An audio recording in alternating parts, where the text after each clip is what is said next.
জানেন, দীর্ঘ 17 বছরের ফ্যাসিবাদকে বিদায় করে এদেশে ছাত্র জনতার নেতৃত্বে নতুন একটি বাংলাদেশ আমরা পেয়েছি। এই নতুন বাংলাদেশ পাওয়ার আগে শেখ হাসিনা যে ফ্যাসিস্ট হয়েছিল, 14 সালের ডামি নির্বাচন, 18 সালের নির্বাচন এবং 24-এর নির্বাচন, এই তিনটি নির্বাচন আওয়ামী লীগকে এককভাবে জয়যুক্ত করার জন্য যারা সহায়ক ভূমিকা পালন করেছিল, তাদের অন্যতম সহযোগী ছিল জাতীয় পার্টি। এই জাতীয় পার্টি যাতে কোনোভাবেই আগামী দিনে বাংলাদেশে রাজনীতি করার সুযোগ না পায় এবং তাদের নিবন্ধন বাতিল করা হয়, এই জন্যই গণ অধিকার পরিষদের পক্ষ থেকে আজকে প্রধান নির্বাচন কমিশন বরাবর আমরা একটি লিখিত আবেদন দিচ্ছি। বরাবর মাননীয় প্রধান নির্বাচন কমিশনার, বাংলাদেশ নির্বাচন কমিশন, বিষয় আওয়ামী লীগ, জাতীয় পার্টি, জোটভুক্ত গণহত্যাকারী 14 দলের নিবন্ধন বাতিল প্রসঙ্গ। জনাব, গণ অধিকার পরিষদের পক্ষ থেকে সালাম এবং শুভেচ্ছা নিবেন।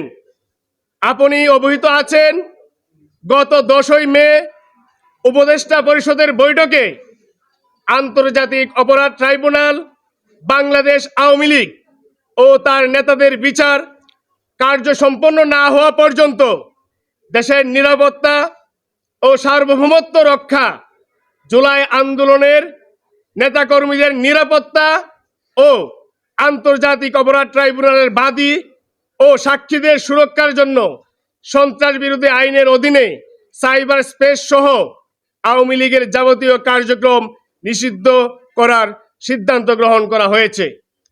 জুলাই গণহত্যায় জড়িত থাকার কারণে ছাত্র জনতার আন্দোলনের প্রেক্ষিতে আওয়ামী লীগের বিষয়ে এই সিদ্ধান্ত নিয়েছে অন্তর্বর্তীকালীন সরকার। একইভাবে তাদের জোট সঙ্গী জাতীয় পার্টি 14 দল বাংলাদেশের নাগরিকদের উপর চালানো গণহত্যাকে পূর্ণ সমর্থন জানিয়ে গণহত্যাকারীদের পক্ষে অবস্থান নিয়েছিল। এছাড়াও দেশের গণতন্ত্র ধ্বংস করে গত 16 বছর আওয়ামী লীগ যে একদলীয় ফ্যাসিবাদী শাসন কায়েম করেছিল, তার অন্যতম সহযোগী ও বৈধতা দানকারী হিসেবে সক্রিয় ছিল জাতীয় পার্টি সহ জোটবদ্ধ বাকি দলগুলো। বিগত 3টি একতরফা নির্বাচন, 14, 18 এবং 24 নির্বাচনে আওয়ামী লীগকে সহযোগিতা করেছে 14 দল এবং জাতীয় পার্টি। একটি গণতান্ত্রিক রাষ্ট্রে পরপর 3টি নির্বাচনে জনগণকে ভোট দিতে দেওয়া হয় নাই। গুম, ক্রসফায়ার, আয়নাঘরে নির্যাতন, দুর্নীতি, ব্যাংক লুট, দেশের সার্বভৌমত্বকে প্রতিবেশী দেশের হাতে তুলে দেওয়া, রাষ্ট্রীয় প্রতিষ্ঠানসমূহ ধ্বংস করা সহ বিগত 16 বছরে বাংলাদেশের উপর চালানো হয়েছে বর্বর আওয়ামী দুঃশাসনের সেই ভিত্তিকে শক্তিশালী করে বাংলাদেশের স্বাধীনতা, সার্বভৌম জনগণের মৌলিক মানবাধিকার হরণের মাধ্যমে তারা নিজেদেরকে রাষ্ট্রদ্রোহী দল হিসেবে প্রতিষ্ঠিত করেছে। তাই বাংলাদেশের উপর নির্মম বর্বরতা চালানো এবং ধারাবাহিক দুঃশাসনের প্রধান হোতা আওয়ামী লীগ ও তার জোট সঙ্গী প্রত্যেকটি দলকে গণহত্যা ও রাষ্ট্রদ্রোহিতার অভিযোগে শাস্তির মুখোমুখি করার আহ্বান করছে গণ অধিকার পরিষদ। আশা করি দ্রুত সময়ের মধ্যে আওয়ামী লীগ, জাতীয় পার্টি সহ তাদের দোষরদের নিবন্ধন বাতিল করার প্রয়োজনীয় ব্যবস্থা গ্রহণের মাধ্যমে জনক্ষোভ দূর করে আপনার নেতৃত্বে নির্বাচন কমিশন প্রয়োজনীয় উদ্যোগ গ্রহণ করবে। প্রিয় সাংবাদিক বৃন্দ, আজকে আমরা এখানে এসেছি মূলত এই যে জাতীয় পার্টি কিছুদিন আগেও জিএম কাদের একজন হত্যা মামলার আসামি, তিনি বক্তব্য দিয়েছেন যে বর্তমান অন্তর্বর্তীকালীন সরকার তিনি মানেন না।